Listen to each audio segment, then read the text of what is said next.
Looking again at Mad About Food, basically the before and after of these wireframes. So this is the live site here on the left, and then over on the right, this is the one that I've recreated. We are going to make changes to this. So I haven't gone too in depth. I just needed a starting point that we could kind of start discussing from. But it is very interesting and relevant to talk about kind of the differences here because I've made some specific changes based on limitations between what I can do here on the left because this is fully custom and I had 100% control and I could limit what the user could and couldn't do. And then kind of what's over here on the right based on the limitations of the blocks that are currently available. And in some cases, knowing that I need to have this be editable by users and kind of being limited in what I want to do for that. So one of the biggest things that I talk about with everyone that's considering moving over is the navigation. She's got this really pretty navigation. The hovers are beautiful. It's got arrows. It comes in and has these beautiful drop downs. Navigation has looked so good in our past themes that we've done with Melissa. She spends a lot of time and we spend so much time styling these navigations. We have not done that inside of Creator Theme. The reason that we usually recommend against it, although there are some compromises we could make, is because there really just aren't any options in the core block. And so anything we do is going to be like, once this block does get updated and has options, and we have no clue when that will be, then it's going to mess up any customizations that we've made, or it's going to make it not possible for you to override our customizations. So that is a piece of kind of reliance on us. And therefore, for a lot of people, we recommend if they're fine with it, just kind of leaving this default, making it look decent, but not worrying too much about it. It's also worth noting we have a lot of research that shows nobody's using these navigation items, whether on mobile or desktop. Excuse me. And so that's kind of been a consideration as well of us not putting too much time into it. That was looking at it specifically on desktop. On mobile, we have just this one icon. There's no other icon options. When you open it, it's got this very plain kind of overlay and a close. So there is just like, it's not beautiful in my opinion to have this navigation compared to what there previously was. So definitely some difference between like what can be mocked and what can be done.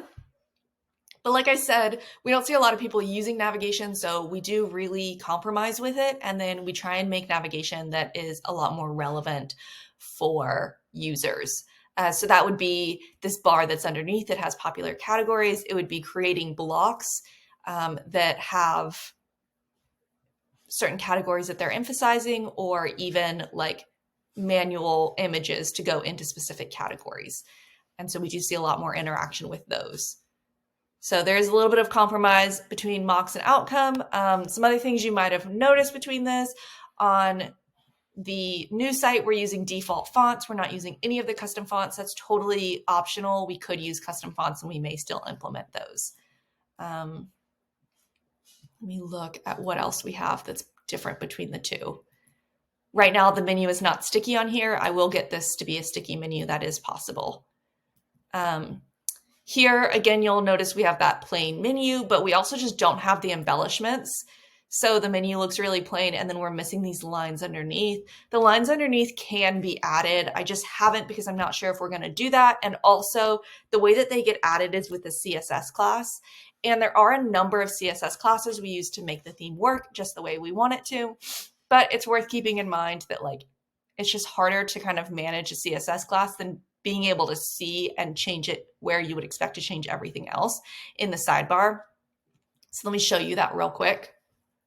When I edit this homepage, for this block, I would expect all of my options to be here in this sidebar. Everything I want to show up here. So I could add a border, but I could just add something solid. And these are the styles available: solid, dash, dotted. I can use these colors. I can't use that like really pretty one. So in order for me to do something like fancy, like those dash lines or those slashes, I'd have to put in a class here that was like border bottom slashes or something. I'd make something up that makes sense. And then anywhere I want it, I would have to apply it. We may choose to do that. It's just kind of a compromise to have some stuff in classes. And we do that in a number of places, so it's not the worst. It's just something we kind of consider.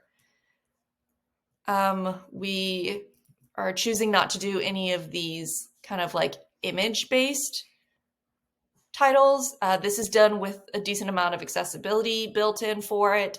It's harder to do that here, so just better to avoid it if that's at all possible. If it's not possible, we would work around it. So we can pretty much do anything. There's a decent amount of compromise between what we can do and what's going to make your life hard in the future. And so we're trying to only use core blocks or plugins that we know we can support. Something that you can easily replace, not something that's super custom, even if it, looks really, really good. You'll also notice, I think I did a layout change here, but I think that's just because the sidebar was removed. It's not because I couldn't have done it underneath. I just moved it because the sidebar was removed and it was looking a little wide. We're missing these dashes here. Oh, these buttons are interesting because I can't have them up here next to the title on desktop, but then below the post on mobile. So let me see if I can show that to you. Okay, 30-minute meals. The button was previously up here on the right, but then on mobile, it shows up underneath. It's styled completely differently on mobile and desktop. I cannot do that, or I choose not to do that on the new theme because it would be very hacky. So essentially you can see that I just put the button underneath, and on mobile, 30-minute meals, it's still underneath. If I do it up here next to the title, on mobile, it'll be between the title and this text, which I do on some client sites. We have done that. So it's still possible if you want that look on desktop, but for it to be underneath, it's got to be underneath on mobile and desktop. So there's definitely some compromises like that. I definitely think those are worth noting and kind of considering, but overall, I think that we can achieve something very, very similar that looks really good and gives you all this additional power.